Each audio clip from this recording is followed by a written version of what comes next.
Taste the Daily. Kovai மாவட்டம் பொள்ளாச்சி அடுத்த ஆனைமலை உள்ளாட்சியை நல்லாட்சி என பறைசாற்றிய திமுக உண்மையில் அதனை சாக்கடை ஆட்சியாக மாற்றியதாக மக்கள் குற்றம் சாட்டியுள்ளனர்.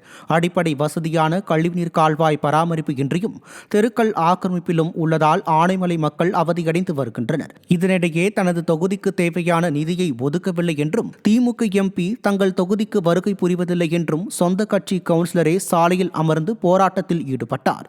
உள்ளாட்சியில் நல்லாட்சி என்று ஊழையிடும் விளம்பர மாடல் ஆட்சிக்கு சொந்த கட்சி கவுன்சிலரே சாட்சி என மக்கள் மத்தியில் விமர்சனம் எழுந்துள்ளது.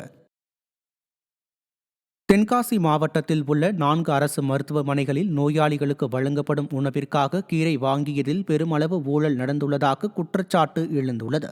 மருத்துவ அலுவலர் உட்பட சில அதிகாரிகள் ஊழலில் ஈடுபட்டதாகவும் தரமற்ற கீரையை அதிக விலைக்கு வாங்கியதாகவும் புகார் தெரிவிக்கப்பட்டுள்ளது.